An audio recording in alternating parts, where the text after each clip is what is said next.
Good morning students. આજે જે હું ટોપિક કરાવવાનો છું એમાં થોડી પેશન્સ જોઈશે. સમજવા માટેનો પ્રયત્ન કરવો પડશે. એક જ વખત હું બોલી નાખું અને તમને સમજ જાય એવી હું ખાતરી આપી શકું તેમ નથી, કારણ કે એ ત્રિપરિમાણિક રીતે વિચારવાનું છે, દિમાગમાં પિક્ચર બનાવતા જવાનું છે, એટલે વાર લાગશે. એનો અર્થ એવો નથી કે નહીં જ આવડે. તો કંટાળ્યા વિના ધ્યાનથી સાંભળો અને સમજવા પ્રયત્ન કરો. સ્થિર અક્ષને અનુલક્ષીને ચાક ગતિના કિસ્સામાં કોણીય વેગમાન. તો આપણે એક કણ માટે કોણીય વેગમાન આવું કીધું હતું, L is equal to R cross P. કણોના તંત્ર માટે Li is equal to sigma Ri cross Pi.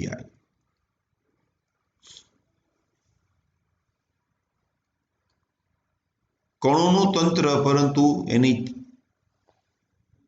જે અક્ષ છે સ્થિર ન હોય તો એક જનરલ કિસ્સો બની ગયો, પણ જો સ્થિર હોય તો શું થાય તેની આપણે વાત કરવાની છે. તો એક દ્રઢ પદાર્થ છે, આ એનો ભ્રમણાક્ષ છે, અને હું એક ઉગમ બિંદુ અહીંયા લઉં છું. ઓ ની સાપેક્ષે આપણે કોણીય વેગમાન ગણવું છે. બિંદુ અહીંયા ધારો કે P છે, તો P થી આ લંબ અંતર છે,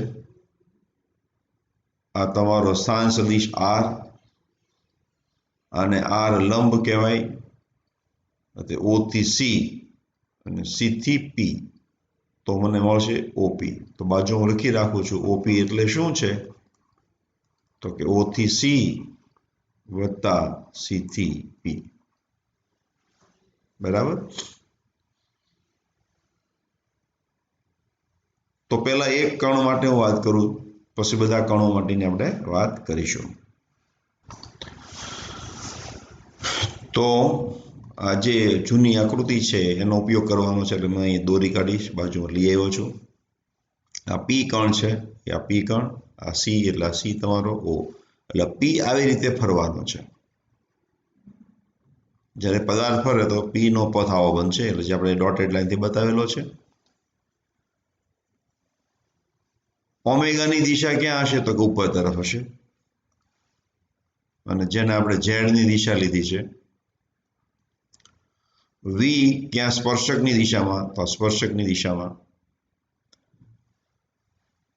હવે કોઈ એક કણને હું લઈ લઉં છું અત્યારે પહેલા. તો કોઈ એક કણ માટે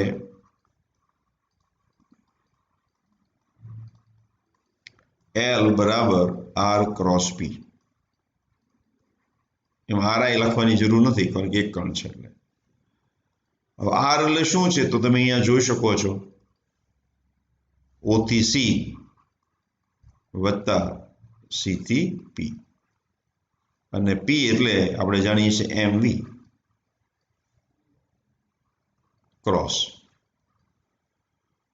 તો OC ક્રોસ MV આવ્યું વત્તા CP ક્રોસ MV. બરાબર છે. OC ક્રોસ MV ને એમનો રહેવા દઉં છું, વત્તા CP. તો તમે જો આ જે છે એ લંબ અંતર છે, એનું નામ જુદું પડ્યું છે, R લંબ ક્રોસ MV. હવે V ઇઝ ઇક્વલ ટુ પાછું શું છે, R ઓમેગા છે, તો કે OC ક્રોસ MV વત્તા R perpendicular cross MV is equal to R omega થશે.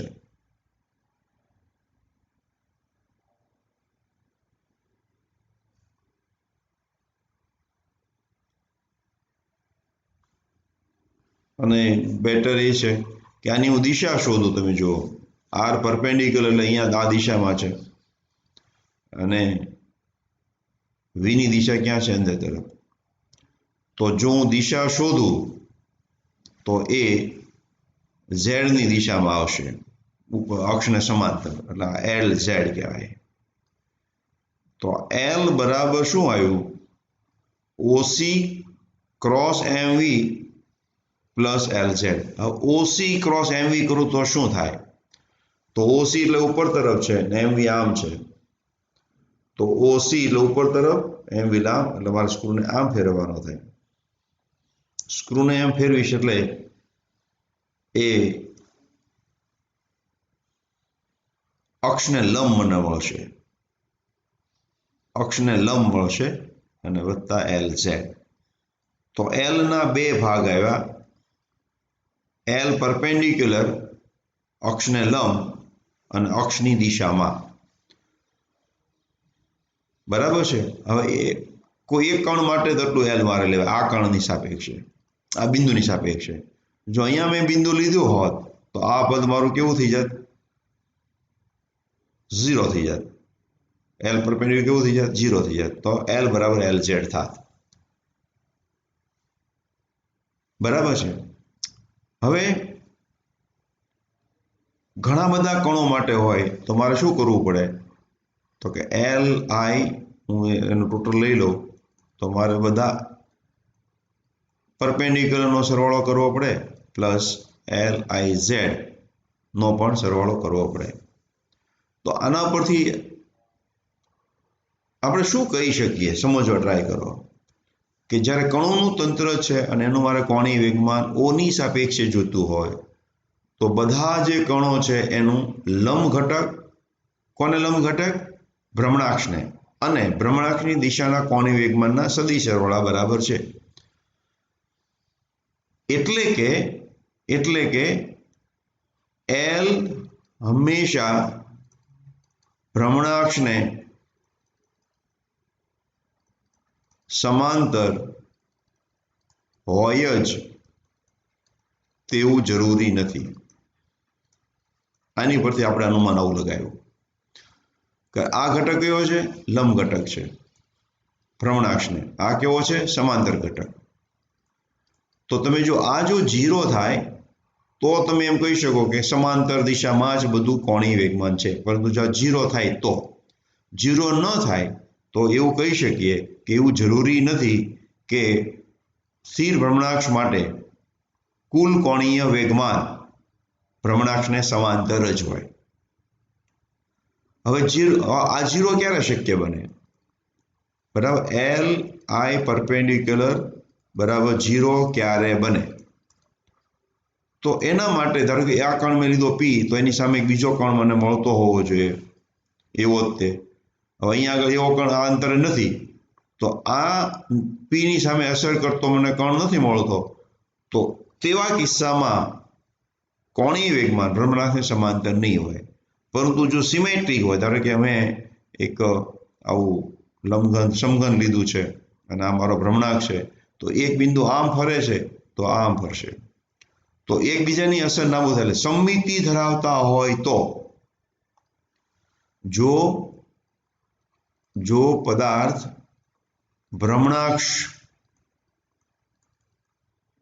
ભ્રમણાક્ષને અનુલક્ષીને સમમિતિ ધરાવતા હોય તો એલ આઈ પરપેન્ડિક્યુલર બરાબર 0 થશે. બધાનો સદિશ સરવાળો લઈશ તો તેથી કહી શકાય કે એલ બરાબર L I perpendicular, sorry L Z. તો આપણે આવું કહી શકીએ. તો આ એક શરત થઈ ગઈ કે ક્યારે ભ્રમણાક્ષને સમાંતર એલ હોય અને ક્યારે ભ્રમણાક્ષને સમાંતર એલ ન હોય. ઓકે, તો આ એક ખૂબ જ અગત્યની વાત આપણે કરી. થોડી તમને સમજતા વાર લાગે પણ તમે સમજો કે મેં એક કણ, પહેલા તો કણતંત્ર માટે આપણે આ વાત કરી. તો આવું મારે તારવવું હોય તો પહેલા મેં એક કણ લીધો, એક કણ માટે ઓ ની સાપેક્ષે, તો ઓપી એટલે શું થાય? ઓસી વત્તા સીપી થાય. સદિશ સરવાળાનો ઉપયોગ કર્યો અને આપણે દિશા ચેક કરી તો એક પદ આવ્યું ભ્રમણાક્ષને લંબ અને બીજું પદ આવ્યું ભ્રમણાક્ષની દિશામાં. એનો અર્થ બે પદનો સરવાળો છે, બે પદનો સરવાળો છે, તો પરિણામી છે સ્વાભાવિક છે એ LZ ન જ હોય, થોડું કંઈ ફેરફાર થાય છે. આ જો 0 બની જાય તો તમે L અને LZ એક કહેવાય. આ 0 ક્યારે બને છે કે જ્યારે ભ્રમણાક્ષને અનુલક્ષીને પદાર્થ સમમિતિ ધરાવતો હોય તો, નહીંતર નહીં. ઓકે, તો આ ખાસ તમારે એક વાત યાદ રાખવાની થાય છે. બીજું ટોપિકની વાત કરવાની છે કે પદાર્થ ગબડે છે.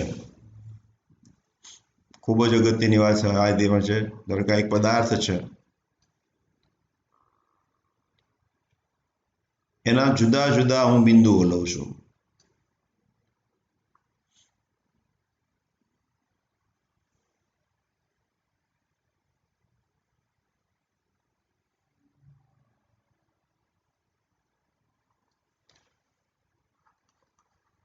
ગબડતા પદાર્થ માટે વેગ અને ગતિ ઉર્જાની સમજૂતી આપીશ. આ દ્રવ્યમાન કેન્દ્ર છે અને આ ઓમેગા જેટલી ઝડપે ફરે છે. તો પેલું હું લઉં પદાર્થ સરક્યા વિના ગબડે છે.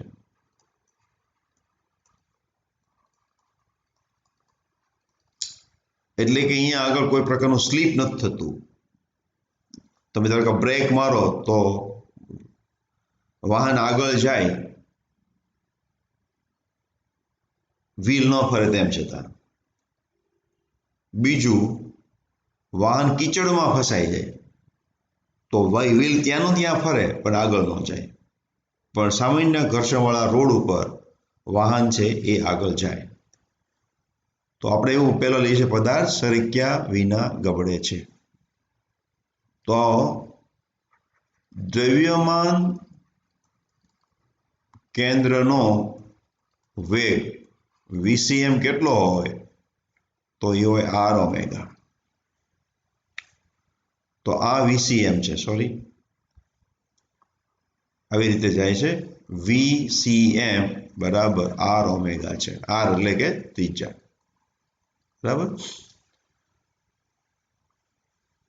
દ્રવ્યમાન કેન્દ્રનો વેગ કેટલો છે? R omega. તો જેટલા વેગથી વ્હીલ ફરતું છે એટલા જ વેગથી વાહન પણ જતું છે. તો હવે હું એક બીજું બિંદુ પસંદ કરું અહીંયા આગળ, એક બિંદુ પસંદ કરું અહીંયા આગળ અને એક બિંદુ પસંદ કરું અહીંયા આગળ. થોડીક આકૃતિ મોટી દોરું.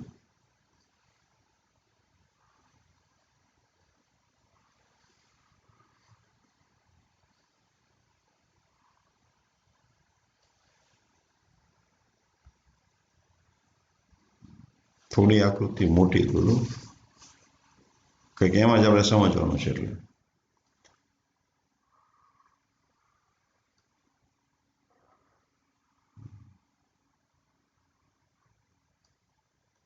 આ તમારું દ્રવ્યમાન કેન્દ્ર છે અને આ બાજુ VCM બરાબર R ઓમેગા છે.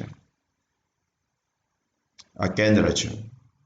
અહીંયા બિંદુ હું P0 લઉં, અહીંયા બિંદુ P1 લઉં, અહીંયા આગળ બિંદુ P2 લઉં. તો હવે હું દ્રવ્યમાન કેન્દ્રનો વેગ એટલે કે બિંદુ C નો વેગ તો આપણે કીધો. આ ખરબચડી સપાટી છે. P1 નો વેગ કેટલો હશે? P1 બિંદુનો વેગ. તો વ્હીલ જેમ આગળ જાય, સમજો આ વ્હીલ છે, વ્હીલ આગળ જાય છે, તો જે વેગથી વ્હીલ જાય છે એ વેગથી આ બિંદુ તો જવાનો જ છે. એટલે એને VCM વેગ તો હોય જ. R ઓમેગા જેટલો વેગ તો હશે જ. કઈ દિશામાં છે? જે દિશામાં વ્હીલ જાય એ દિશામાં. તમે જુઓ તો આમ ફરે છે. ઉપરાંત કોણીય વેગને કારણે પણ p1 ને વેગ હોય, તો p1 બિંદુનો વેગ VCM ના વેગ જેટલો વત્તા r ઓમેગા હશે, એટલે આ VP1 કહેવાય.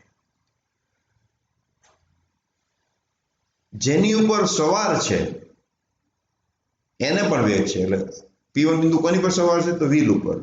કેટલો વ્હીલનો વેગ છે? r omega. અને પોતાનો વેગ પાછો બોલે r ઓમેગા, ચાક ગતિને કારણે. તો આ છે ચાક ગતિને કારણે.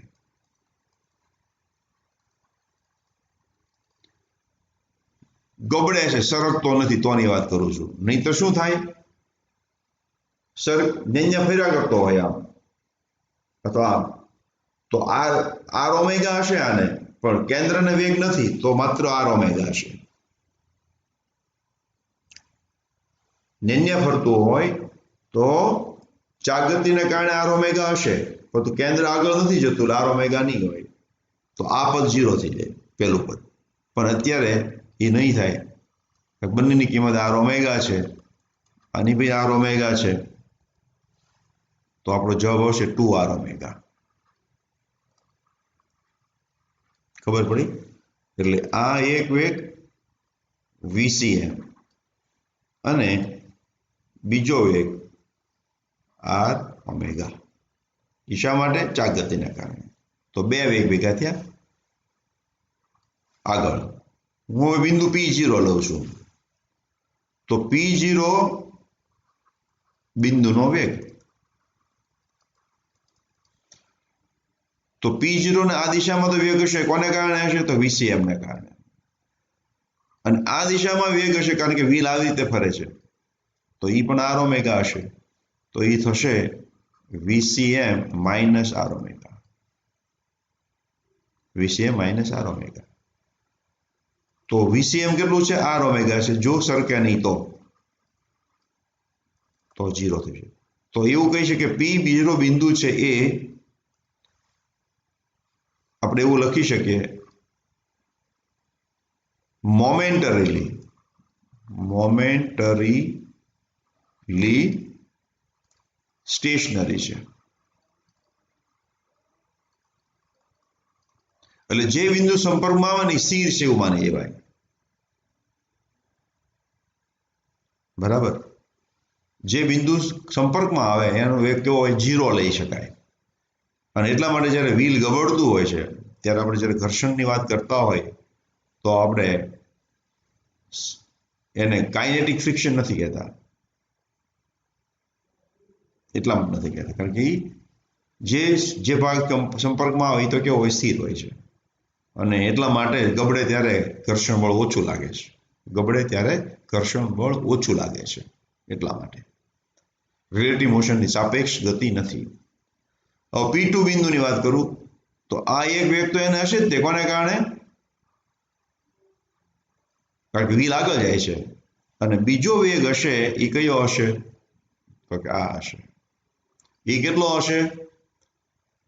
તો આ ધારો કે અંતર હું લઈ લઉં r પ્રાઇમ, તો આને હું લઈ લઉં r પ્રાઇમ ઓમેગા. તો P2 બિંદુનો વેગ, P2 બિંદુનો વેગ, P2 હું લઉં તો એ બેનો સદિશ સરવાળો મારે કરો. અહીંયા તો એક પરિમાણમાં એટલે મેં સદિશ ન બતાવ્યા ચાલે, પણ અહીંયા મારે બતાવવું પડશે r prime omega plus VCM, એટલે કે r prime omega plus r omega. હવે આ જે બંને જે સદિશો છે ને આ બે, એની એક જ દિશા નથી. આ કઈ દિશામાં છે? તને x દિશામાં ધારો કે હું લઈ લઉં, તો r ઓમેગા કઈ દિશામાં છે? આ દિશામાં લઈ લઉં. અને આના બે ઘટકો થશે, તો આ ખૂણા ઉપર આધાર રાખે. આ ખૂણો ધારો કે જેટલો હોય થીટા, તો આ જે થશે r prime omega cos theta. શું લખી શકાય? r prime omega cos theta i વત્તા r prime omega sine theta j વત્તા r ઓમેગા i. પછી આ બેનો સરવાળો આપણે લઈ શકીએ. તો આ વાત થઈ P2 બિંદુની. બરાબર. તો કોઈ પણ બિંદુ માટે મારે વેગ ગણવો હોય તો આ રીતે ગણી શકાય. ધારો કે આ બિંદુ મેં લીધું તો આ બિંદુ આ બાજુ જવાનું છે અને આનો પોતાનો એક વેગ તો છે જ ત્યાં કયો VCM. હવે આના પાછા બે ઘટકો થશે, એક ઘટક અને આ બીજો ઘટક. તો આ ઘટક કેવો આવશે? ઋણ આવશે. આ ઘટક ઋણ આવશે. આ I ઘટક, આ J ઘટક. તો અહીંયા આગળ આપણે જે બે પ્લસ લીધા હતા cos θ અને sin θ વાળા, એ બે પ્લસ ને બદલે શું આવશે? બે માઇનસ આવશે. તો આવી રીતે આપણે કોઈ પણ બિંદુની વેગ આપણે ગણી શકીએ. આ જ્યારે સરકતો હોય ત્યારે ગબડતો ન હોય તો. હવે જો ન્યા ફરતો હોય તો મારે VCM જે 0 લઈ લેવાનું. શું લઈ લેવાનું? 0 લઈ લેવાનું. ન્યા ફરતો હોય તો. એ ઉપરાંત પણ ઘણી વખત વાત આવે કે બ્રેક મારવામાં આવે ને વ્હીલ ઊભું રહી જાય. બ્રેક મારવામાં આવે ને વ્હીલ ઊભું રહી જાય. તો એવા કેસમાં કે જ્યારે બ્રેક લગાવવામાં આવે ત્યારે VCM એ R ઓમેગા કરતા મોટું છે. ફરતું બંધ થઈ ગયું, ધારો કે ઓમેગા 0 થઈ ગયો તો થોડું ઘણું ફરે છે, પણ આગળ આમ સ્લીપ આગળ જાય છે. તો VCM આગળ જાય, સોરી દ્રવ્યમાન કેન્દ્ર આગળ જાય છે પણ વ્હીલ ધીમું પડી ગયું છે. તો આવું જ્યારે થાય, ક્યારે થાય? બ્રેક લગાડવામાં આવે ત્યારે. એટલે આગળની બાજુ ઘસઘસ સરકશે, આગળ સરકે. બરાબર છે. અને જો VCM less than R omega હોય એટલે આગળ નો ખસે R ઓમેગાની વેલ્યુથી, તો એનો અર્થ એવો થાય વ્હીલ અહીંયા ફરી જતું છે. તો એનો અર્થ એવો થાય જ્યારે કીચડમાં તો ઓઇલમાં કીચડમાં વાહન ચલાવવા પ્રયત્ન કરીએ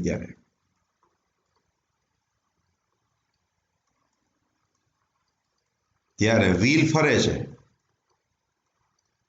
છે તે પ્રમાણમાં વાહનને ગતિ મળતી નથી. આવું થાય.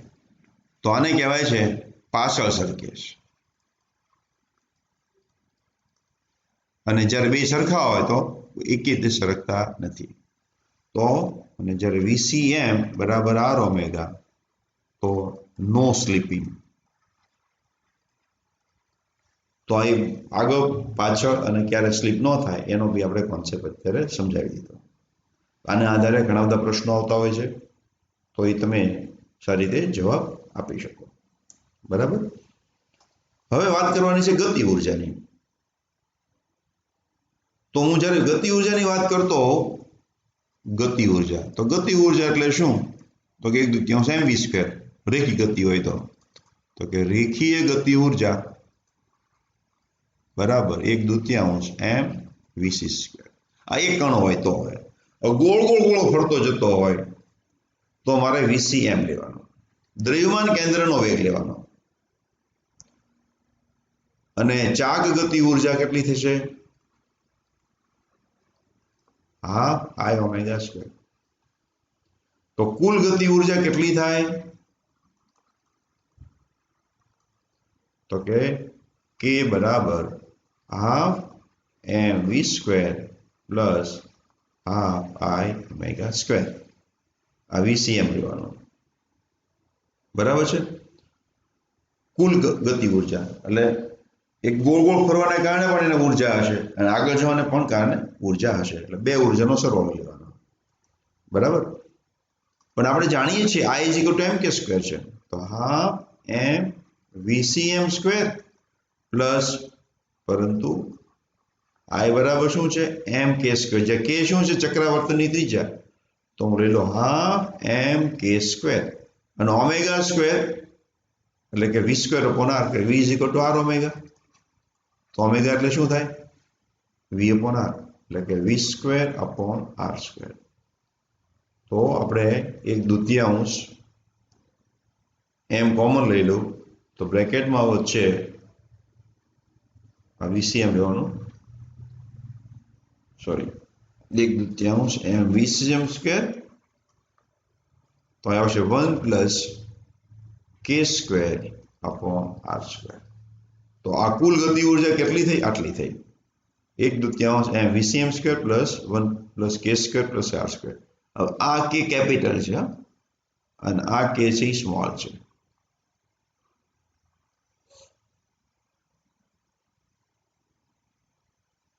અને જો લોચો ન પડતો કે ટીકી દો, કે ટોટલ. તો પછી એમાં કઈ મુશ્કેલી પડે નહીં. તો આ આપણી ટોટલ ગતિ ઉર્જાની ફોર્મ્યુલા આવી ગઈ. Half M VCM square plus બ્રેકેટમાં 1 plus K square upon R square. તો દરેક તંત્ર માટે કે જુદું જુદું છે. એટલે એક ધારો કે વ્હીલ ફરે છે, પુલી ફરે છે, તકતી ફરે છે, ગોળો ફરે છે, બધાના VCM સરખા હોય, તેમ છતાં બધાની ગતિ ઉર્જા જુદી જુદી હોય, કારણ કે બધાના કે જુદા જુદા છે. અને હવે મેં તમને પેલું કીધું ટેબલ છે, અને તમારી ટેક્સ્ટમાં ટેબલ આપ્યું છે, તમે યાદ રાખી લીધું છે. અને હું નહીં અત્યારે થોડી વાત કરી દઉં. હા, ટેબલ હું તમને ગોતી દઉં. ટેબલ છે જ, એ તમારે પાકું કરવાનું મેં તમને કીધું હતું. યસ, આ જવાબ છે. તો આ બધી તમે જુઓ, આ તમારે યાદ રાખવાની મેં તમને કીધી હતી વાત. પાતળી રિંગ માટે mr સ્ક્વેર, પાતળી વર્તુળ રિંગ પણ આ રીતે અક્ષ હોય ડાય વ્યાસ મુજબ, તો હાફ mr સ્ક્વેર. પાતળો સળિયો હોય તો 1/12 ml સ્ક્વેર, જે આપણે તારવણી કરી હતી. વર્તુળ તકતી માટે હાફ mr સ્ક્વેર. વર્તુળ ડિસ્ક માટે જો વ્યાસને આપણે પ્રમાણાંક લઈએ તો આનાથી અડધું. પોલો નળાકાર તો mr સ્ક્વેર, ઘન નળાકાર તો હાફ mr સ્ક્વેર. નક્કર ગોળો 2/5, પોલો ગોળો 2/3. આટલું તમારે યાદ રાખવાનું છે, બરાબર. અને જો આ તમને યાદ રહી જશે તો તમે ચક્રાવર્તની ત્રિજ્યા યાદ રાખી શકશો, કારણ કે મેં તમને ત્યારે સમજાવ્યું હતું. ચક્રાવર્તની ત્રિજ્યા મારે જોતી હોય તો મારે કમ્પેરિઝન કરવાનું. એમ કે સ્ક્વેર બરાબર, ધારો કે ઘન ગોળો છે તો 2/5 mr સ્ક્વેર. તો કે બરાબર શું થશે? √2/5r. તો તમે જુઓ છો કે સ્ક્વેર અપોન આર સ્ક્વેરની કિંમત બધા માટે અલગ અલગ છે, આ ઘન ગોળા માટે. અને જો રિંગ હોય તો કે સ્ક્વેર અપોન આર સ્ક્વેર 1 આવશે. અત્યારે કે સ્ક્વેર અપોન આર સ્ક્વેર 2/5 આવશે. તો રિંગ માટે બધાના ભલે વેગ સરખા હોય, દ્રવ્યમાન કેન્દ્રના વેગ સરખા હોય, પરંતુ ગતિ ઉર્જા બધાની કેવી હશે? જુદી જુદી હશે. દળ સરખું હોય, ત્રિજ્યા સરખી હોય, બધું જ સરખું હોય, તેમ છતાં બધાની ગતિ ઉર્જા કેવી હોય? જુદી જુદી હોય. તો એ મુજબ પણ તમારે કમ્પેરિઝન પૂછવાનું આવે કે કોની ગતિ ઉર્જા વધારે હશે, કોની ગતિ ઉર્જા ઓછી હશે. અથવા ગતિમાં છે અને ઊભું રાખવાનું છે, તો ઊભું રાખવાનું તો કેટલું કાર્ય કરવું પડે? તો કાર્ય કેટલું કરવું પડે? જેટલી ગતિ ઉર્જા હોય એટલું. તો કે રિંગને એક જાય છે, એક તકતી જાય છે, બેમાંથી એકને મારે ઊભી રાખવાની છે, બે ઊભી રાખવાની છે. તો કોને ઊભી રાખવા માટે ઓછું કાર્ય કરવું પડે અને કોના માટે વધારે કાર્ય કરવું પડે? તો આવા પ્રકારના પ્રશ્નો આના આધારે બનાવી શકાય, બરાબર છે.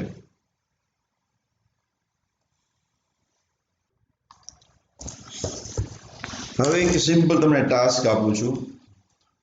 તમે ઘરે ભાઈ બહેન જે બી એમાં ઘરે હોય, ઘરે એક ચેર હોય વ્હીલ વાળી, અથવા સ્કેટિંગ આવડતા હોય તો એક પ્રયોગ કરવાનો છે. તમારે અથવા તમારા ભાઈ બહેનને વ્હીલ વાળી ખુરશી ઉપર બેસાડવાના. ખુરશી ઉપર બેસાડ્યા પછી આપણે આ બહુ અક્ષર પાત્ર જેવું છે, બધાનો ઉપયોગ કરીએ. આ બની બેસી ગયા પછી આને ફેરવવાનું છે, જેટલું ફેરીએ કેટલું. પછી છોડવાનું, એટલે કોઈ સ્પીડથી ફરશે. પછી જે બેઠા હોય એના હાથ પોળા કરવાના. તો શું થાય છે તે તમે ઓબ્ઝર્વ કરજો. હાથ પોળા ભેગા કરવાના, હાથ પોળા કરવાના. તો શું બને છે એ નોંધ લ્યો. બીજું અત્યારે તમારી સામે પ્રયોગ કરું છું, શું થાય છે જુઓ.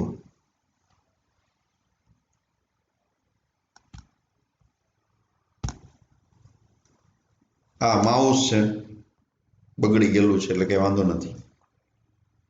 તમે જોજો શું થાય છે. હું આને ફેરવું છું તો એક કોણી ઝડપથી ફરે છે. હવે જોજો હું દોરી ટૂંકી કરી નાખું છું તો શું થાય છે. ઓબ્ઝર્વ કર્યું કઈ? ફરી વાર કરું, એક વાર ફરે છે. હું કાંઈ બીજું નથી કરતો. તો તમે કંઈક ઓબ્ઝર્વ કર્યું છે કે જેમ દોરી ટૂંકી થાય છે તેમ સ્પીડ વધે છે. એવું થવાનું કારણ શું?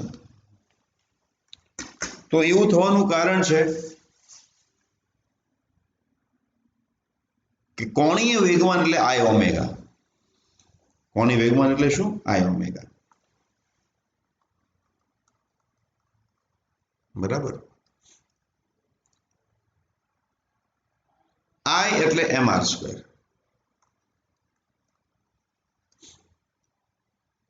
તો જ્યારે આપણે ગોળ ગોળ ફેરવીએ છીએ અહીંયા આ રીતે,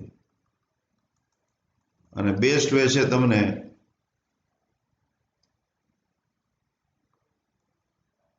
કોઈ પણ બાળક હોય એને બહુ મજા આવે રમવાની.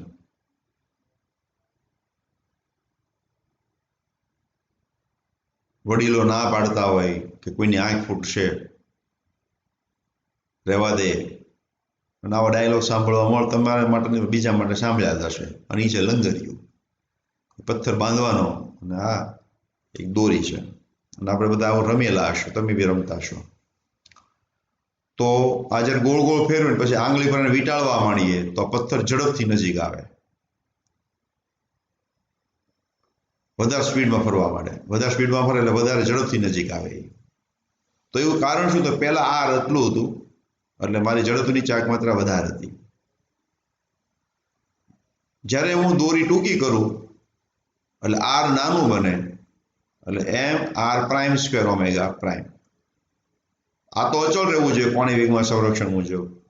તો આ જો નાનું બને તો આ મારું શું બને? મોટું બનવું જોઈએ. એટલા માટે ઓમેગા વધે, એટલે ઝડપની ચાક માત્રા ઘટે એટલા માટે કોણીય વેગ વધે, જેથી કે બેનો ગુણાકાર કેવો રહે? અચળ રહે.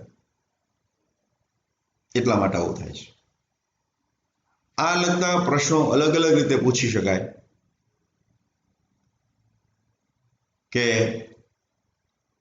કોઈ એક ગોળો છે અને ગોળાની અંદર આપણે પાણી એવું થોડું ભર્યું છે અને ફેરવીએ છીએ તો પાણી બધું એની છેડે આવી જશે.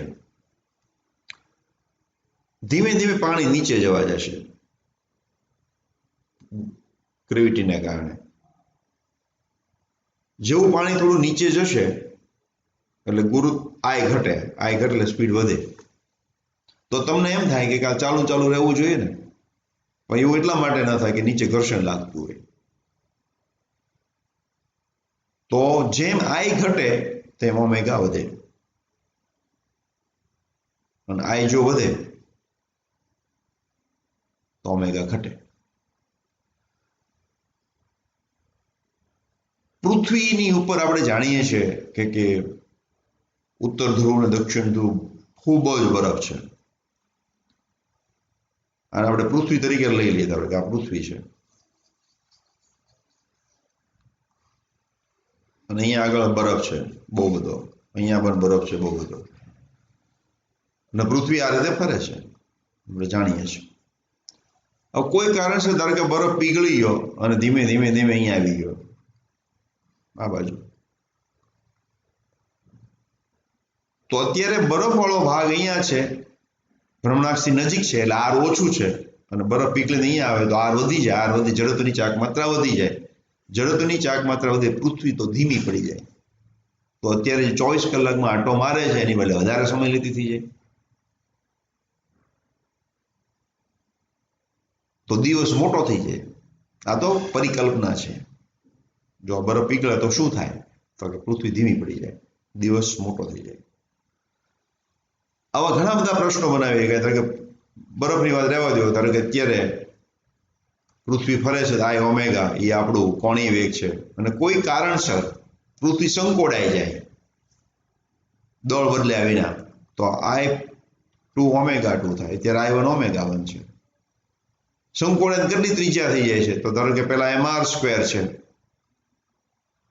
અને હવે mr² થઈ જશે. ગોળો છે પૃથ્વી, ઘન ગોળો, 2/5 ચોક્કસ આવશે. અહીંયા 2/5 આવશે. ઘન ગોળા માટે 2/5. એક કણ હોય તો mr². કેટલી ત્રિજ્યા થઈ ગઈ? તો અડધી થઈ ગઈ. તો r1/2 કરીએ કે નહીં? હવે તો આ ઉડી જશે, આ ઉડી જશે, આ ઉડી જશે.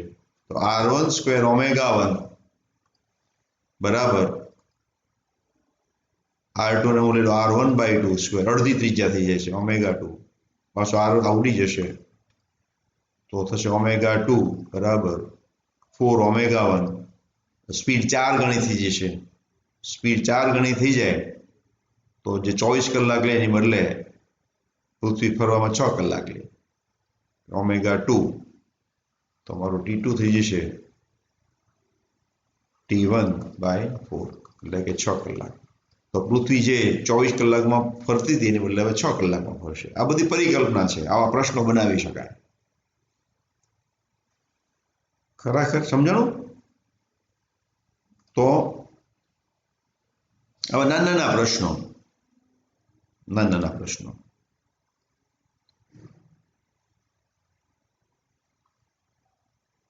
આ બધા દાખલા ગણાઈ જશે. એક તકતીને તેના કોઈ વ્યાસને અનુલક્ષીને જડત્વની ચાકમાં આપણે ગણી લીધેલો છે ઓલરેડી. લંબ હોય તો હાફ mr², તો વ્યાસ તો એનાથી અડધું, એટલે 1/4 mr². મેં તમને સીધી જ સમજાવી ત્યારે કરાયું હતું. કોઈ એક પાતળી રિંગ ની તેના વલયના સ્પર્શકને અનુલક્ષીને જડત્વની ચાક માત્રા. એટલે આ મારું વલય છે.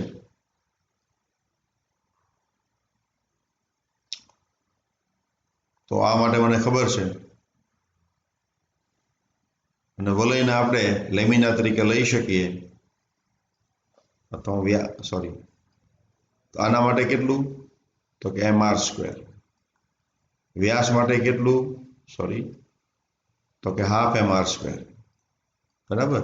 તો અહીંયા આગળ કેટલું? તો આપણું સૂત્ર લગાડવાનું, I' બરાબર ICM વત્તા md². યાદ આવી ગયું ને? ICM એટલે દ્રવ્યમાન કેન્દ્રમાંથી પસાર થતી ભ્રમણાક્ષ માટે હાફ mr² વત્તા md² વિચરણ તો કેટલું r છે mr². તો જવાબ આપણો શું આવી જશે? 3/2 mr². તમે વ્યવસ્થિત પછી સ્ટેપ સાથે ગણતરી કરજો. બાકી છે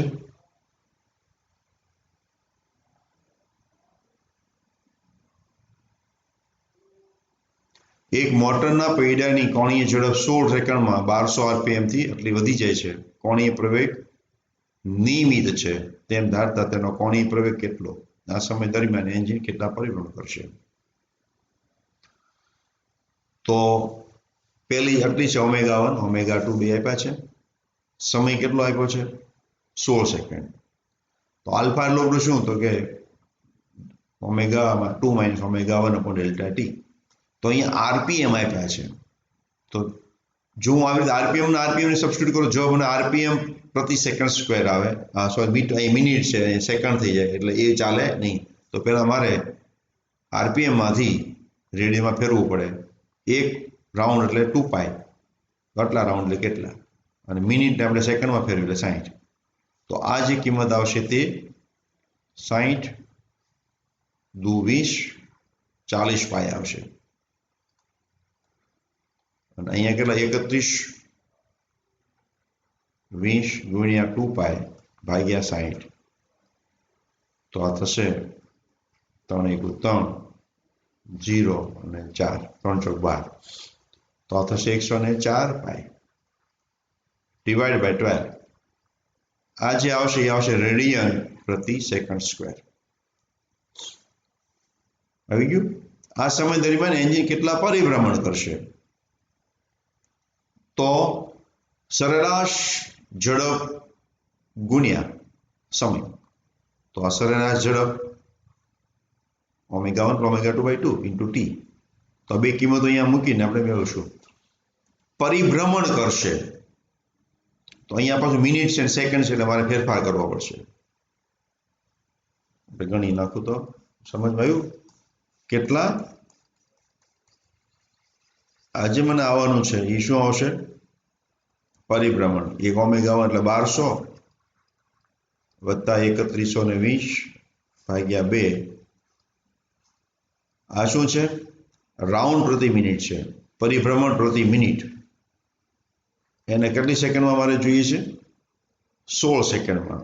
તો આ તો મિનિટમાં આપેલા હતા, તો મારે મિનિટમાં ફેરવું 60 વડે ભાગવું પડે. આ જે જવાબ આવશે એ આવશે પરિભ્રમણ. એટલા પરિભ્રમણ. અને તમને કદાચ એમ કે રેડિયનમાં કેટલું અંતર કાપશે, તો જે આવે એને મારે 2π વડે ગુણવાના. જે આવે ને 2π વડે ગુણવાના. આ જવાબ આવશે કેમાં આવશે? પરિભ્રમણ. એટલા પરિભ્રમણ કરશે. ઓકે, આ તમને સમજણ પડી કે અહીંયા આગળ પરિભ્રમણ પ્રતિ રાઉન્ડ પર મિનિટ છે, તો આ તો સેકન્ડમાં આપ્યું છે. સેકન્ડ અમારે મિનિટમાં ફેરવું પડે 60 વડે ભાગીને.